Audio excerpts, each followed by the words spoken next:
Okay, so I think we are live. Welcome back, everybody. Welcome back to Woodland Pools, another Cardano Q&A live stream. So, what a week! We decided to do this week instead of our normal pre-recorded and edited videos. We thought we'd do a live stream this week. That way we can answer any questions that anybody has about what's been going on. I know there's been a lot of anxiety in the markets lately, and a lot of people are worried about sort of what this might imply and where we go moving forward. We can go over sort of how we got to this point, and then some things that you can do to try and keep yourself safe. Let's dive into probably what's on everybody's minds is what's going on and how we even got here. This whole thing has played out almost like a just like a I don't know, man, like a reality soap opera drama in real time on Twitter. So most of it's been happening there. So if you don't, live on Twitter, basically, you might have missed kind of how this whole thing played out. So let me bring over this here. We got like a series of tabs and things that we can move through on kind of what happened this week. For those of you, if you've been following very closely, some of this might be sort of a refresher, but for a lot of people on the channel, I know there's kind of, I've noticed like sort of two audiences. We have the people that just watch solely on YouTube, and then those that interact with us on Twitter. So for the folks on YouTube, usually kind of just catch up with us once a week and just see what's been going on, and aren't necessarily as up to speed. Yeah, here we go. Let's pull this up here. So Oblivious One said, last live stream asked if people would ever get to the point where they cared about decentralization. I guess some people recently found out that this is important. And this is a fantastic transition. I'm glad you brought this up. Let's go ahead and dig in to what's been going on this week. So for those of you, like I said, that haven't been following Twitter closely, this has been playing out mostly on there. And the channel, what we try and do is kind of consolidate everything that's been happening over the week. And normally we do an edited video of the highlights of everything that's been happening. But this week was such a crazy week, I thought it would be worth doing a live stream where we can kind of go back and forth. And I'll walk you through sort of my take on how we got to this point and where we can go from here, because it all happened really, really fast. So let's go ahead and dive in here to how this actually played out. And like I said, if you've been following, there's a refresher, but for most of you, I think this will probably be new information on how we got here. So this article came out on November 2nd. There was another article that I saw that I couldn't track down when I was preparing for this because this whole thing happened so quickly. But basically, the way that this whole thing played out was that we've got FTX and their investment arm Alameda. And this article came out from CoinDesk that showed that Alameda had $14.6 billion worth of assets as of June 30th, but most of it was an FTT token, which is the token issued by FTX, which is another company run by Sam Bankman-Fried, or SBF. So let's go ahead and look at basically the details of this article that came out at this point now. What's today's date even? The 13th? Yeah. So this is only about 10 days ago that this whole thing kicked off. So billionaire Sam Bankman-Fried's cryptocurrency empire is officially broken into two main parts: FTX, which is the exchange, and then Alameda Research, which is the trading firm. Both are giants in their respective industries, but even though they're two separate businesses, the division breaks down in a key place on Alameda, the investment arm's balance sheet. So here's where things kind of got tricky. Everybody had assumed that both FTX and Alameda had backing for all of their assets, and that they, their valuations were in the billions of dollars, and they thought, okay, these are sort of like behemoths in their respective industries. But when people dug deeper, the balance sheet for Alameda was full of FTX, specifically the FTT token that was issued by the exchange that grants holders a discount on trading fees on its marketplace. You've probably seen this. Back in the day when I was doing more trading, I was on Bittrex, and they have similar things where you have these tokens, and that when you're doing transactions on the exchange, you can use those tokens instead of paying with fiat to pay for the transaction cost. So that's just like a token that's native to FTX, this FTT token. So the problem with that is that it shows that Bankman-Fried's trading giant Alameda rests on a foundation largely made up of a coin that the sister company invented, not an independent asset like a fiat currency or another crypto. So this got people pretty worried. And like I said, this is on the 2nd. And shortly after that, there was a tweet that came out from CZ, who's the CEO of Binance.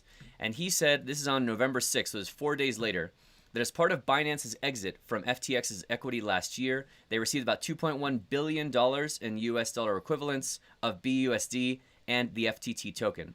Due to recent revelations that have come to light, they've decided to liquidate any remaining FTT on their books. So this was sort of the initial shot that got everybody's attention and got people worried. What he said here was And this is sort of like an initial kind of like, okay, well, maybe we'll try and maybe like when we all saw this, it's like, hey, maybe this won't be that big of a deal. And they said, we'll try and do it in a way that minimizes market impact. Due to market conditions and limited liquidity, we expect it to take a few months to complete. So that was on the 6th. Then, very shortly after, there was a whale alert of about 500 million US dollars worth of FTT transferred to Binance. And now people started getting worried. And CZ confirmed that, yes, this is part of the liquidation of their FTT tokens. So then from there, we're still on the 6th at this point. So then from there, CZ sent a clarifying tweet saying that liquidating their FTT is just post-exit risk management, learning from Luna. This sentence right here, where he was saying, we gave support before and whatever else. So we'll get to this in a second. But the fact that he compared FTT and FTX to Luna, this combined with the fact that they were moving so much to sell is what really, really started getting people nervous. A lot of people at this point were kind of saying like, hey, it's really not fair and kind of like a cheap shot to compare FTX to Luna because we all know what happened with the Terra Luna crash. Now in hindsight, it actually was probably a decent comparison, but at the time, everybody's like, why would you even compare it that way? Now his justification for why they were doing this, we gave support before, but we won't pretend to make love after divorce. We're not against anyone, but we won't support people who lobby against other industry players behind their backs. So a whole other background that was going on with this that people have been concerned about is the lobbying that SBF, Sam Bankman-Fried, was doing, trying to push through crypto regulations that potentially would set up FTX as a monopoly in the United States. So there's a lot of things going on behind the scenes, things that someone like CZ would be very privy to, which he was not happy about. So it was one of those things where you could tell that the heads of other cryptocurrencies and the heads of big crypto projects were already not happy with SBF. And then when this article came out that his entire empire might be resting on valuations from tokens that he created, I think people said, you know what? Why are we even dealing with this guy to begin with? There's no way to really know if CZ's moves here at the very early onset were a deliberate aggressive move against SBF, or if he kind of knew some of these other things that were going on in the background and he was trying to defensively move their risk off of FTX and FTT without spooking the market. But regardless, at this point, he confirmed, yeah, we're going to get this out of here. He compared it to Luna, which got people kind of spooked. And then from there, this is a tweet that SBF sent immediately after. It's kind of blurry to read here, but let me see if I can zoom in. So this is on November 7th in the morning. He then deleted these, but he tweeted, a competitor is trying to go after us with false rumors. FTX is fine. Assets are fine. And then he said, and this is the big one, FTX is enough to cover all client holdings. We don't invest client assets, even in treasuries. We've been processing all withdrawals and will continue to do so. So we're heavily regulated, blah, blah, blah. So this was eventually a deleted tweet. But at this point, he was saying, you know what? CZ is kind of just like making trouble here. This is not that big of a deal. We've got this covered. I don't know why people are even messing with us at all to begin with. And then very shortly after this, it was this whole thing was kind of mind blowing. So he sends this out and says everything is fine, nothing to worry about. Everything is operating completely as normal. I don't know why everybody's making such a big deal out of this. Then very shortly after, he sent this tweet. This tweet comes out from CZ saying, this afternoon, FTX asked for our help. There is a significant liquidity crunch, and to protect users, we are signing a non-binding LOI is what something of interest, right? Intending to fully acquire FTX. To fully acquire FTX and help cover the liquidity crunch, we'll be conducting due diligence in the coming days. This was a huge surprise to everybody because FTX is, so I guess to keep in mind from a market cap standpoint, Binance is by far the number one exchange in the world, but FTX was number 2. It was far down, but it was number 2 in terms of size. And so people were, sorry, I'm seeing the new comments coming. Yeah, this is kind of a good thing. It's a good way to kind of get people to really understand what they can do and the risks in some of these things. And we'll get to this in a second. I'm glad you said that. So this was a huge surprise to everyone. Really, what you'll hear me saying this a lot. Basically, every step of the way, this whole thing was a huge surprise. Every step that played out, people were like, what the hell is going on?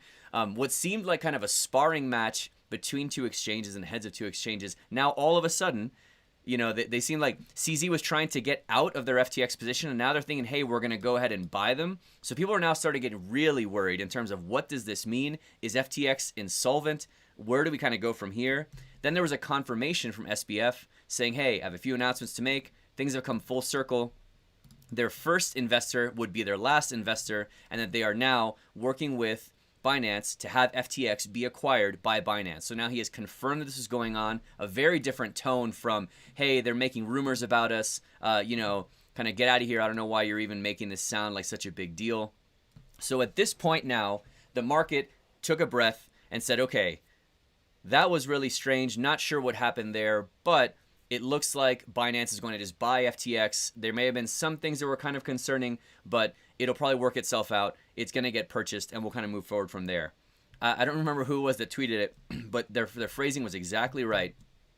This tweet from Binance that came out the next day, like about 24 hours later, is really what would be considered the headshot.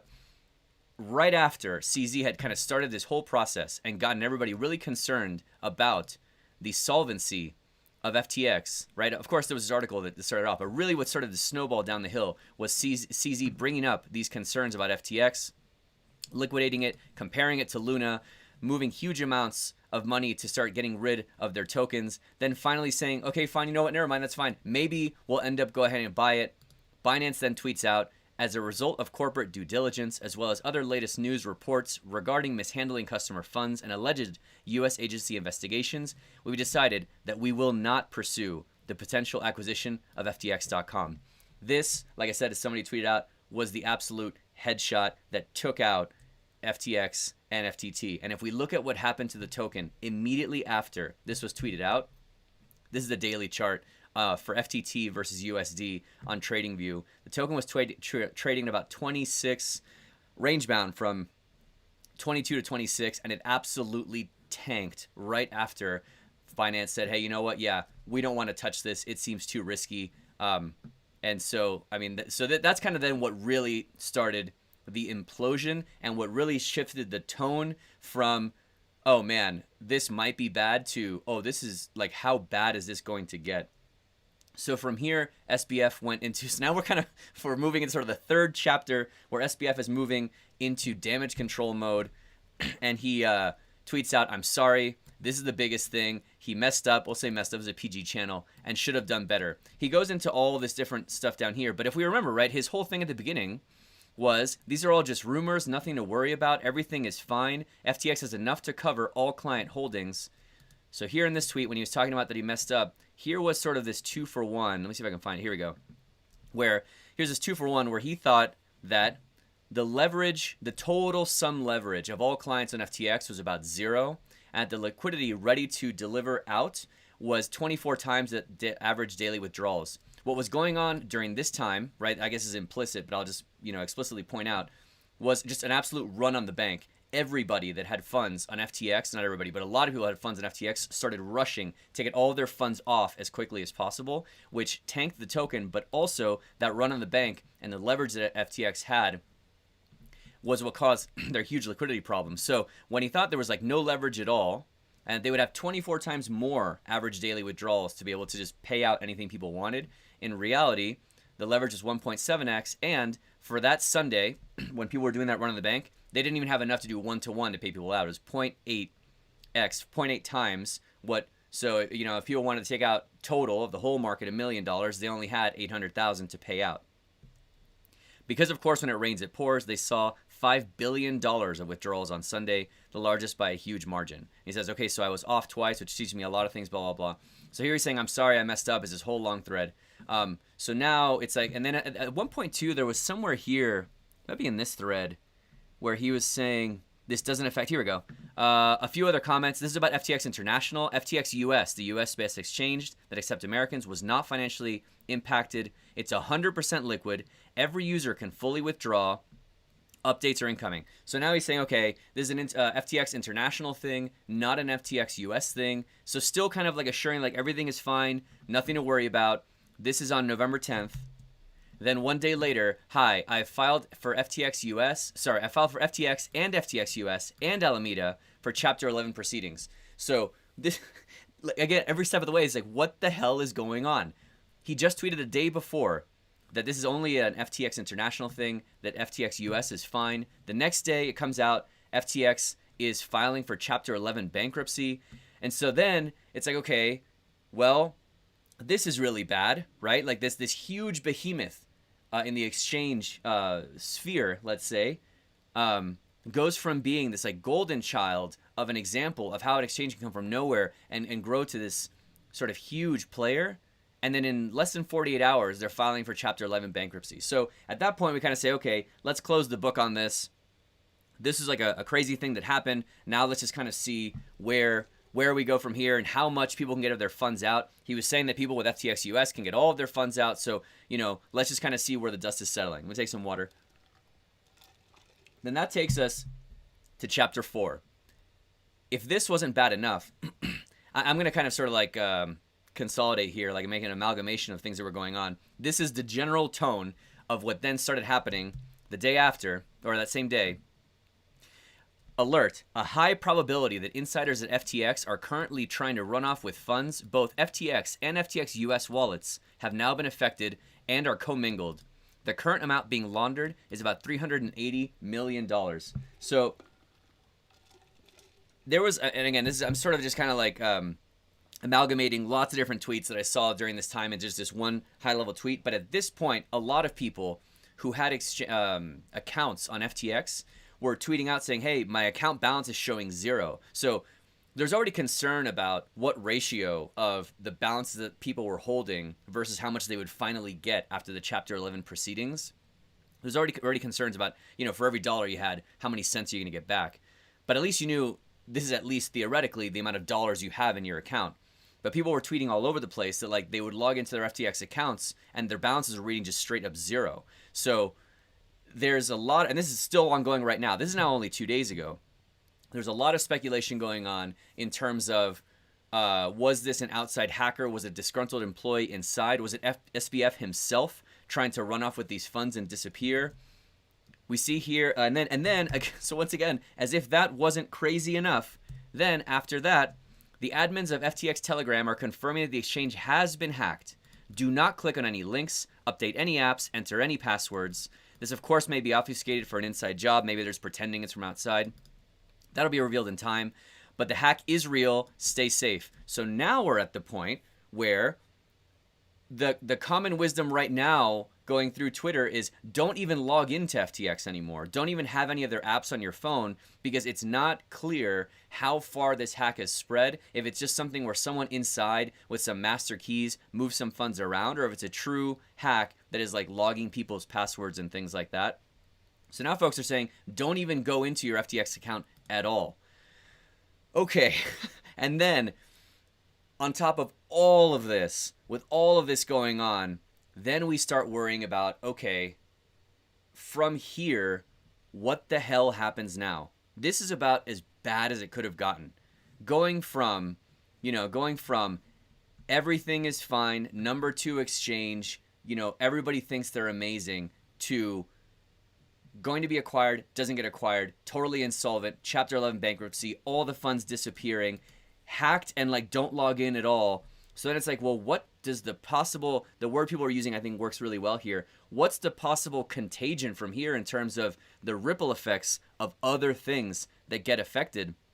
One thing I didn't even click on, one thing I forgot to actually pull up here is that BlockFi, a big lending platform, which, you'd have your coins on there and they would pay you interest. BlockFi has recently tweeted out that they're also pausing all account withdrawals. So people are like, holy crap, this might go further than just FTX. And how far is it going to go? Then this image came out, which was very telling and very scary. If you look here, here's SBF, and this is just a graphic of all of his investments across all these different industries. So here's the thread for Alameda, FTX, FTX US, and FTX Ventures. There are a lot of familiar names on this list of things that they've invested in. And now keep in mind, these companies are expecting investments from SBF that they expect to be liquid. Now all of his money, turns out it was just, monopoly money that he was printing. I think we're going to see several more. Here's BlockFi on that list. I don't know if you can see it down there.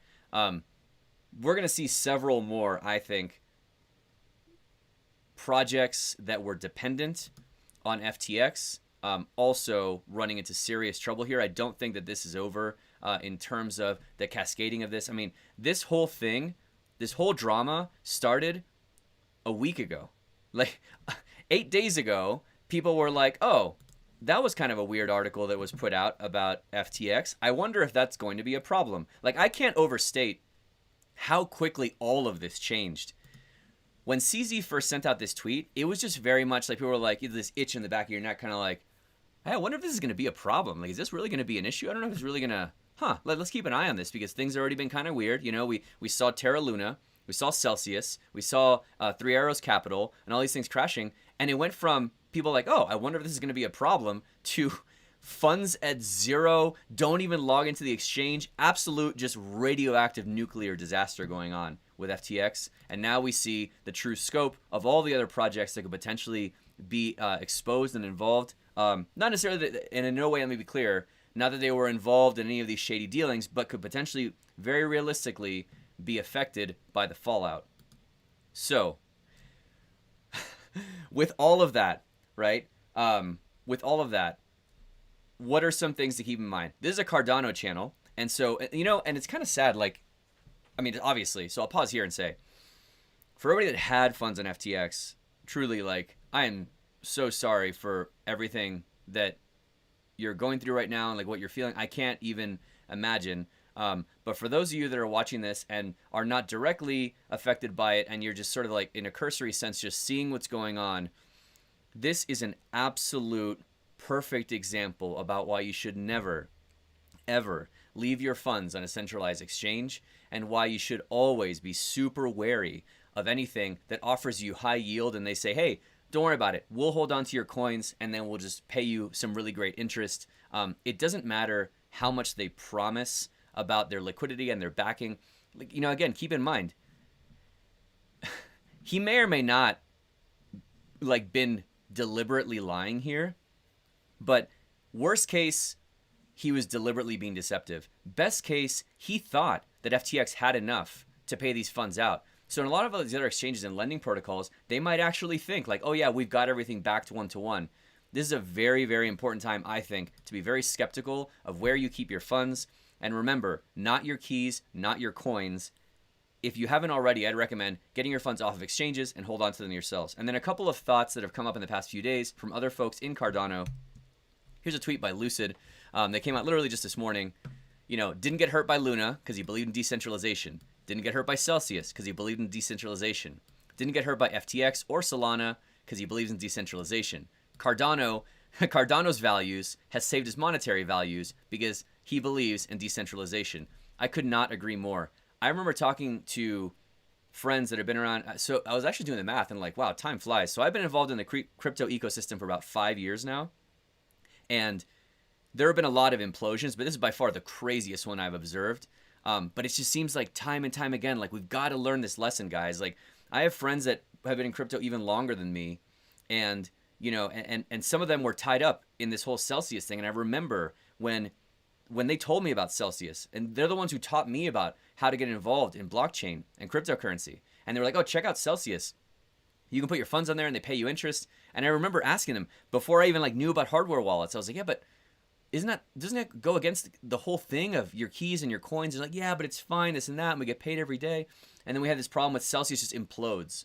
And if that wasn't enough of a warning shot for people, I don't know what needs to be. And then finally now we see this complete nuclear meltdown of an exchange that's going to ripple out to things around it. Like, we need to take this seriously. Cryptocurrency and blockchain is all about self-custody, permissionless value transfer, right? Like, let's not move backwards and then put things on exchanges and leave them there. And then Patrick here made a really good point again this morning that when the dust settles, only the fundamental sound projects will remain, and there is never a better time to be in Cardano. I could not agree more. This kind of stuff going on just makes me feel so happy that for two things. One, that the main project that I focus my time and effort on is Cardano, which truly values decentralization. And two, that on top of that, the way that I participate in that decentralization is with hardware wallets. Right here, I have Ledger and Trezor.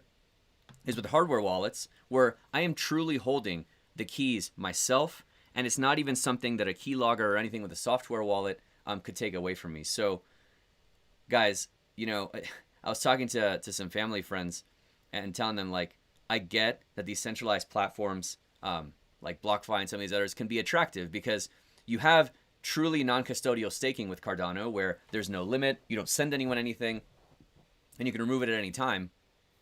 We all know kind of what the disaster of staking Ethereum is, but for coins that don't have staking and interest paid out, it might seem tempting to put your Bitcoin somewhere or your other coins somewhere and say, oh, cool, you know, I'm getting 3, 5, 10%.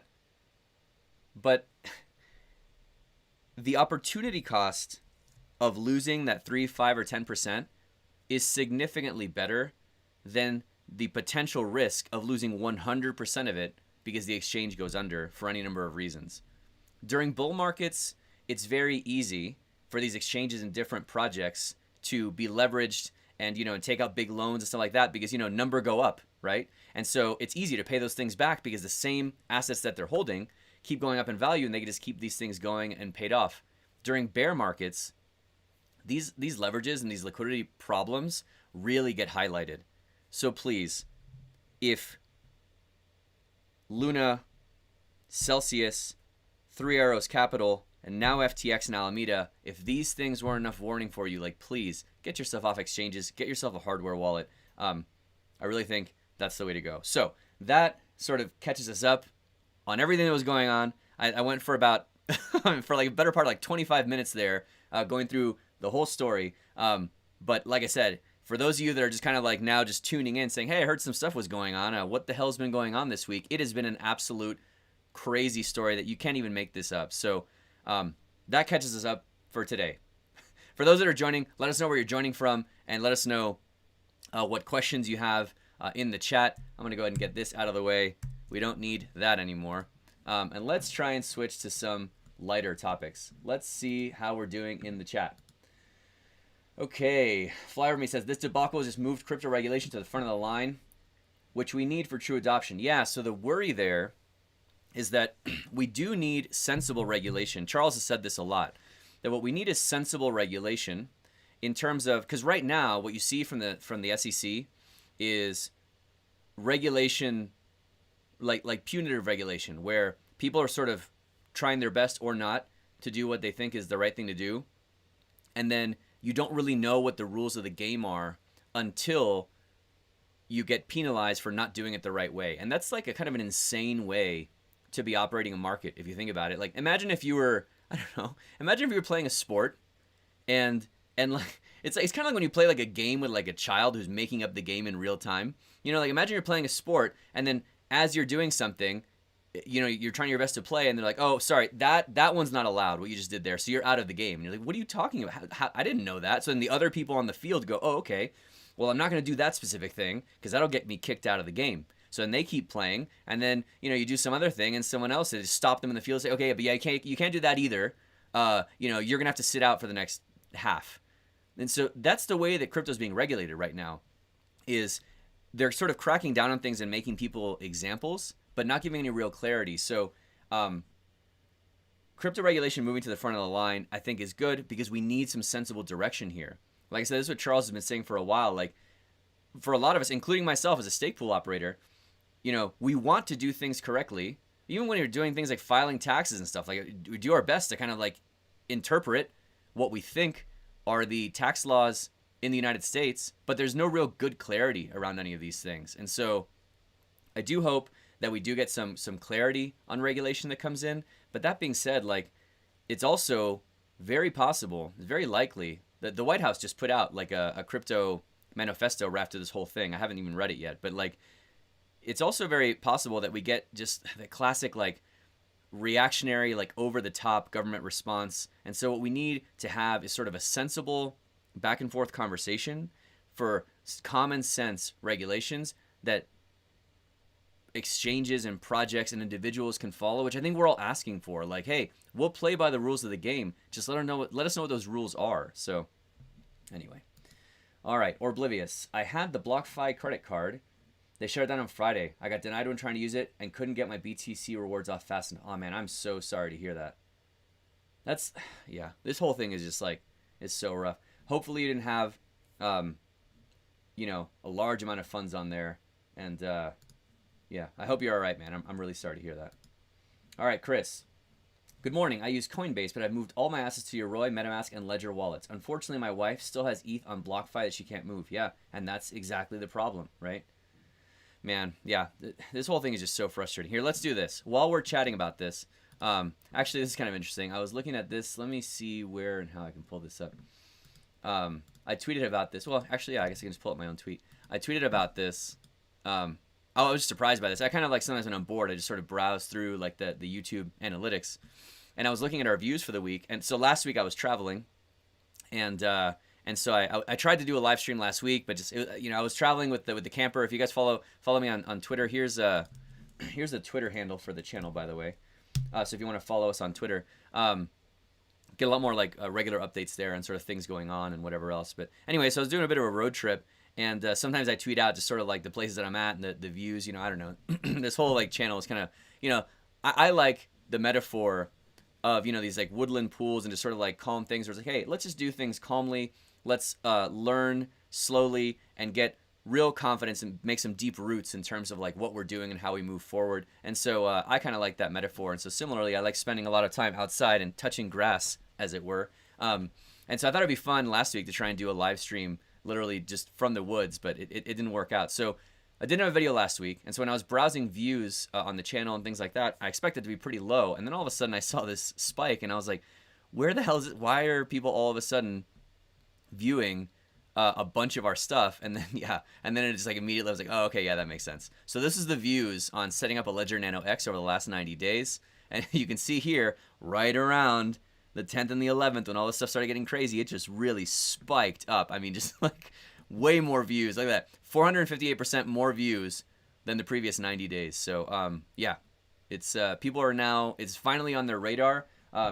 You know, we're here with Flyer Me, you're saying this is kind of a good thing. I agree. This is now finally on people's radar, like, okay, I need to take self-custody of my stuff here. So while we're chatting about it, let's pull up Ledger. If you want to set up, let's do this first. Okay, here we go. If you're not sure which one you want to get, copy link address. Here we go. So this is Ledger versus Trezor. If you don't know which one you want to get, that'll compare the two of them for you. Here is our overview video. This is a newer video on setting up your Ledger Nano X. And then we also have one on the Trezor as well. And here's how you set up the Trezor. So yeah. Well, that was, here, let me do this. Let me remove that one. Setting up Trezor Model T. Okay, let me take off. It's got like a, it was gonna jump ahead in seconds here. Let me do that. Okay, cool, sweet. Yeah, so that's where we're at with all of that. What questions do you guys have? What is on your mind this week? We usually just kind of go as long as there's questions, so I wanted to make sure to cover the whole FTX thing going on. But if there's no questions, we'll probably just call it early today. It's a relatively quiet chat in terms of questions today. Normally, we have a lot of questions coming in. So, yeah, let me know any questions you guys have or what's on your mind. But, yeah, it has been an absolutely crazy week. Oh, a couple of other things I just saw. Let me pull this up here. Something we can talk about that I was just looking at. Let me pull this up. There was, for those following World Mobile, they just put out their updated roadmap. Just gonna try and find that and look at it with you guys. So that's cool because when we did our initial World Mobile video, we covered their initial version of their roadmap. There's got to be a better way for me to search for this. Oh yeah, media. Here we go. Perfect. We covered their initial roadmap, but now there's been a new one that has come out with updated dates. I'm trying to find it for you guys here. Oh, okay. It was right in front of me. Yeah, okay, awesome. So here's the updated World Mobile roadmap. For those of you that are not familiar with the World Mobile project, here's an overview of the World Mobile project and what it's all about. Man, I just did it again. One second.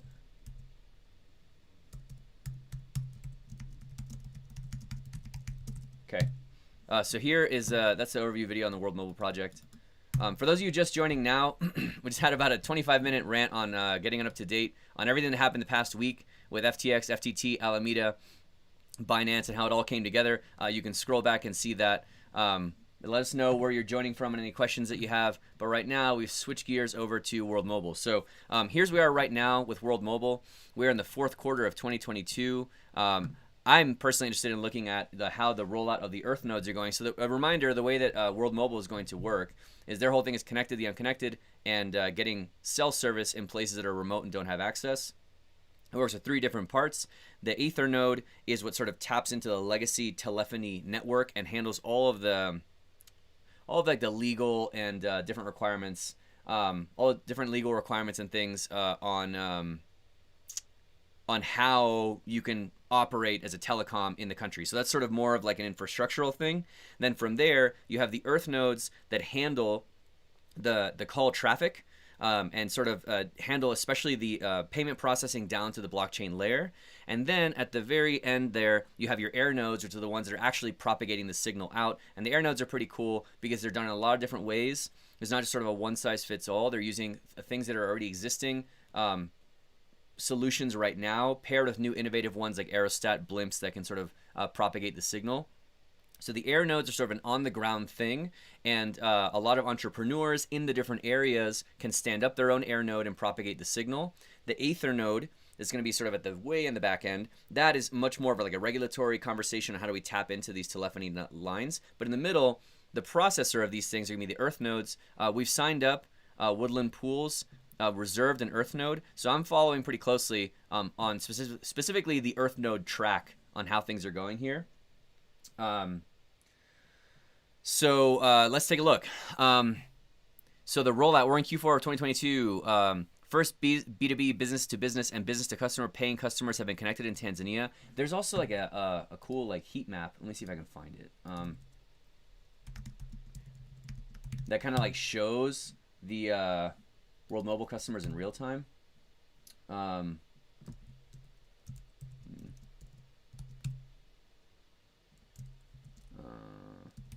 Oh yeah, I think it was World Mobile scan. Let me see if one second.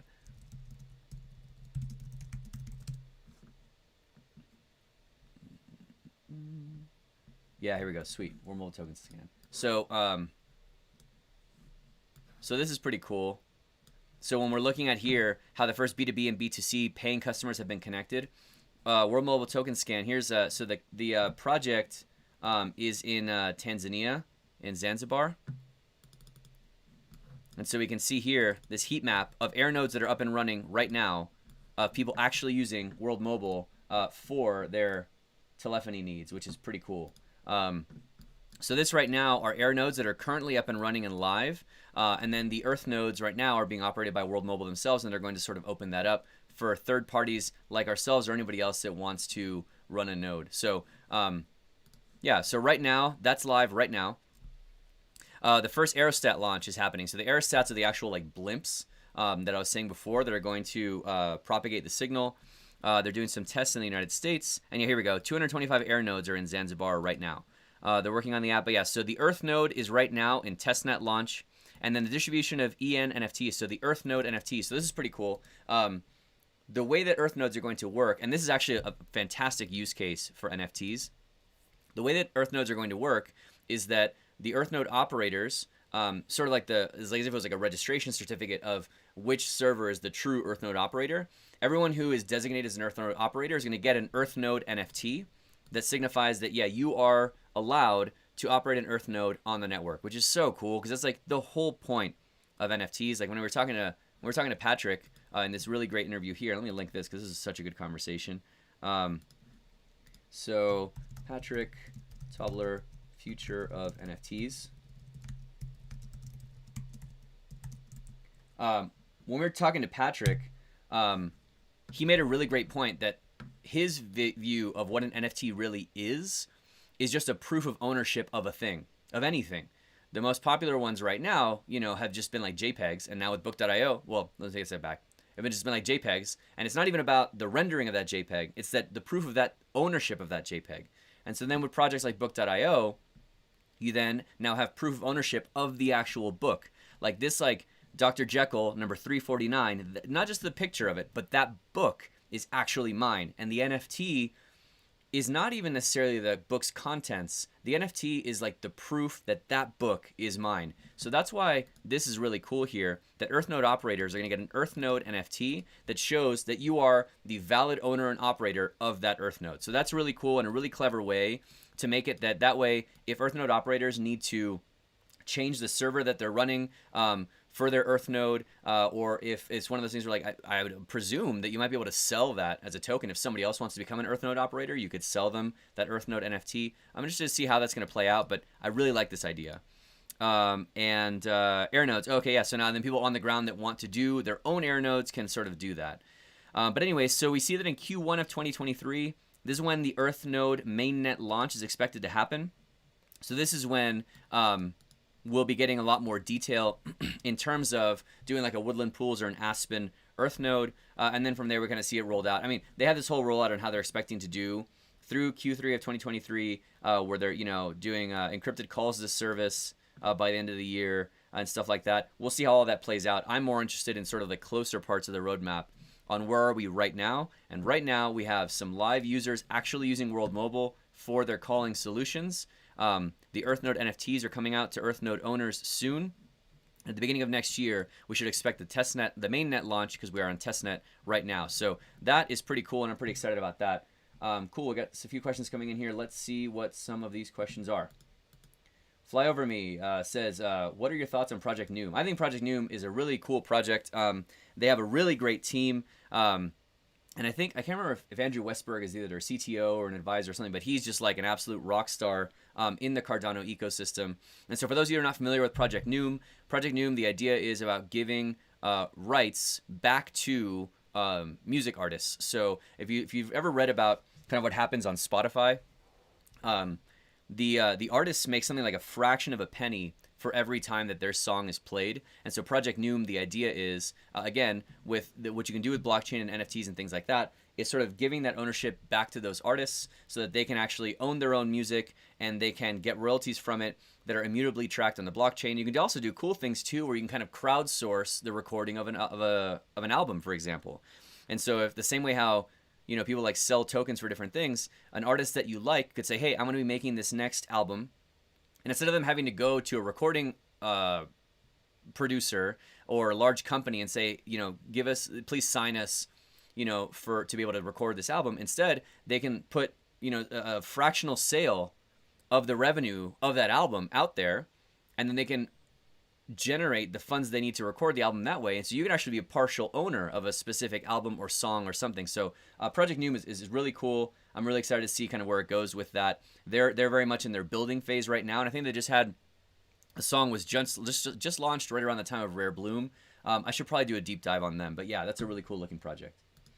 Adrian, any tips on setting up a stake pool for Cardano besides CoinCashew? Yeah, I highly recommend the Guild Tools and CN Tools folks. Let me I'll link that for you here.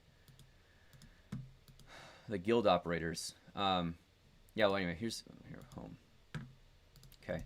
Well, so first off, you definitely want to look at the Cardano docs. Let me actually go there. docs.cardano.org. So, Cardano docs. Okay.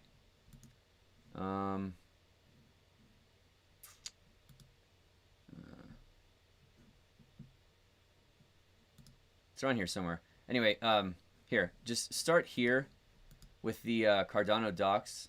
I can't find it right now, but so this is for Adrian.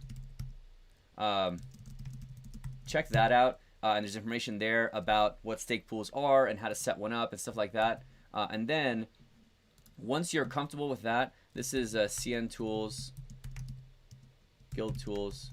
They have some really great tools that helps you run the stake pool once it's up and running. So I would check that out. FlyOverMe is a fan of World Mobile Token. So am I. Hey, by the way, let us know, you guys, where you're joining from and any other questions that you have. So FlyOverMe is asking, can we still get Earth nodes? No, I think that at this point they're all locked down. There was an auction for Earth nodes. So first there was just like a sale, and that's when I got the one for ASPEN. And then there was an auction for Earth nodes. And then that has also concluded. So I think all of the initial, at least, distribution of Earth node reservations are now done. What about LPL hard wallet? Not much information about it out there. I wonder how compatible it is with Cardano and staking. Doesn't seem like a lot of support for it on digital wallets. Let me see real quick. There was a project that just reached out. Yeah, no. Yeah, I've heard about the LPL wallet, but I don't know much about it. So, yeah, sorry. Wish I could have better information for you there. Okay, so we're getting close to wrapping up here. Any last questions, feel free to drop them in the chat. And what I'll sort of like close with is kind of some parting thoughts here on things to keep in mind and things to look out for. I linked a little bit earlier, Ledger and Trezor. Highly recommend that you use hardware wallets to store your funds and get them off the exchange. Please make sure that you're doing that. Then also, in terms of your recovery phrases for either your hardware or software wallets, it's probably a good idea to crypto steal. If you want to take your storage of your hardware wallets one step further, I recommend that you at least look into the CryptoSteel capsule and the CryptoSteel cassette. I have them both right here. So these are a way for you to be able to store your recovery phrase in a way that is fireproof, waterproof, and shockproof. So you see here, for example, this is just these little sliders here that you can put your recovery phrase on. So this one is smaller, more compact, and easier to store. This is the capsule. The cassette is a little bit bigger, but it has the benefit of being a lot more readable in terms of you can store, just sort of slide the letters in there, and you got at a glance you can see them. I highly recommend that you at least look into those as you kind of like keep growing through your crypto journey. But yeah, I think kind of went through everything I wanted to do today. We went through everything kind of going on with the FTX debacle, went through some best practices to keep in mind. I will say that I am very happy to be a part of the Cardano ecosystem with the very slow and level-headed approach to how things are being done, and that the projects that are building on Cardano have true utility that we can see today, and we can already start thinking in the future about the real problems that are going to solve that are not purely based on sort of a flywheel of speculative investment. So anyway, thanks everybody for joining. We'll do another one of these soon, but I wanted to make sure to kind of like get that information out there. Thank you all as well. Stay safe out there. We're always available on Telegram or Twitter. If you like this, give it a thumbs up, and we'll see you next time. Bye, everybody.